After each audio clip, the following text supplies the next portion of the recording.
السلام علیکم ورحمۃ اللہ وبرکاتہ۔ اللہ رب العزتی والجلال نے قرآن کریم میں ارشاد فرمایا، یضل من یشاء ویہدی من یشاء۔ اللہ جس کو چاہتا ہے ہدایت دیتا ہے اور جس کو چاہتا ہے گمراہی دیتا ہے۔ اللہ جس کو چاہے ہدایت سے نوازتا ہے اور جس کو چاہے گمراہ کر دیتا ہے۔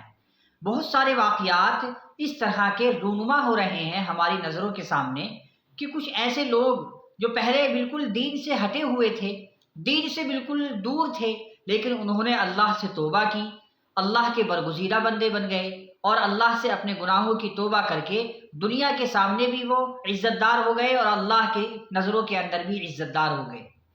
جیسے ابھی کچھ سال پہلے ثنا خان نے فلمی دنیا سے الوداع کہہ کر اپنے اللہ سے توبہ کی اور اللہ کی بارگاہ میں برگزیدہ بن گئی۔ اسی طرح سے زائرہ خان جیسی لڑکی جو وہ فلمی دنیا میں کام کرتی تھی، انہوں نے بھی اللہ سے توبہ کی اور فلمی دنیا کو الوداع کہہ دیا۔ اس طرح کے بہت سارے واقعات رونما ہوتے ہیں۔ لیکن ابھی کچھ دن پہلے مہجبی صدیقی نام کی لڑکی نے، جو کہ فلمی دنیا میں کام کرتی تھی، بگ باس جیسے شو کے اندر کام کرتی تھی، 29 سالہ لڑکی، اس کے دل میں اللہ کا ڈر ہوا، اسلام کی محبت پیدا ہوئی اور اس نے بھی اللہ سے توبہ کر لی۔ چنانچہ خود انہوں نے اپنی زبان سے یہ بات اقرار کی۔ انہوں نے ایک ٹویٹ کیا کہ میں کئی سالوں سے بہت زیادہ پریشان تھی، مجھے سکون نہیں مل رہا تھا کہ میں ایسا کیا کروں جس سے مجھے سکون حاصل ہو جائے۔ چنانچہ میں نے اللہ سے توبہ کی اور مجھے توبہ کر کے وہ سکون ملا جو مجھے کسی بھی چیز میں سکون نہیں ملا۔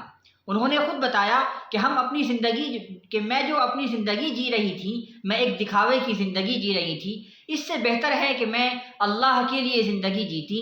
ہم لوگوں کو خوش کرنے کے لیے، دنیا کو خوش کرنے کے لیے طرح طرح کے کام کرتے ہیں، لیکن یہ دنیا والے چند منٹ میں ہمیں چھوڑ کر کے چلے جاتے ہیں۔ اس سے بہتر یہ ہے کہ ہم اللہ کو خوش کرنے کے لیے کام کریں تاکہ ہمارا رب ہمارا ساتھ دے۔ انہوں نے اس طرح لکھا اور انہوں نے یہ بھی لکھا کہ میں پچھلے 1 سال سے ثنا خان کی تقریروں کو سنتی آ رہی ہوں، ان کو فالو کر رہی ہوں، انہیں سن کر کے مجھے تقریر سننے کا اور دینی باتیں سننے کا جذبہ ملا۔ میری دعا ہے کہ اللہ میری توبہ کو قبول فرما لے۔ تو یہ ہوتی ہیں مسلم خاتون جن کے اندر اسلام کی تڑپ ہوتی ہے، جن کے اندر دین کی تڑپ ہوتی ہے۔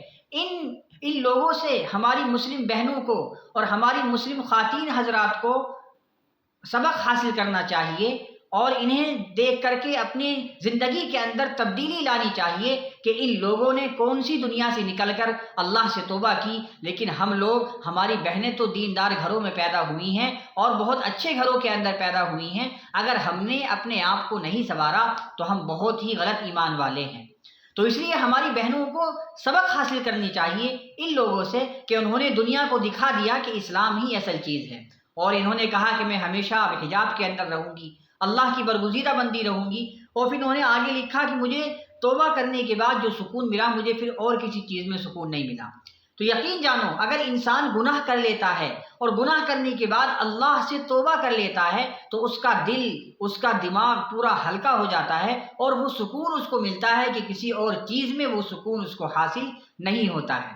اس لیے ہماری بہنوں کو ان 3 بہنوں سے سبق حاصل کرنا چاہیے، سبق لینا چاہیے کہ یہ ہماری بہنیں کہاں رہتی تھیں، کیا کام کرتی تھیں، اور پھر انہوں نے اللہ سے توبہ کی اور یہ آج دنیا کے اندر بھی باعزت خاتون مانی جاتی ہیں اور اللہ کی نظروں کے اندر بھی باعزت خاتون مانی جاتی ہیں۔ اس لیے اگر ہم بھی اللہ سے توبہ کریں گے، چاہے ہم کتنے ہی گنہگار کیوں نہ ہوں، کبھی نا امید نہیں ہونا چاہیے۔ اگر ہم اللہ سے گناہ کریں گے، اللہ سے توبہ کریں گے تو یقین جانو اللہ رب العزت ہمیں بھی معاف فرمائے گا، اور آج توبہ کرنے کے بعد ہم بھی دنیا کی نظروں میں باعزت ہو جائیں گے اور اللہ کی نظروں کے اندر بھی ہم باعزت انسان کہلائیں گے۔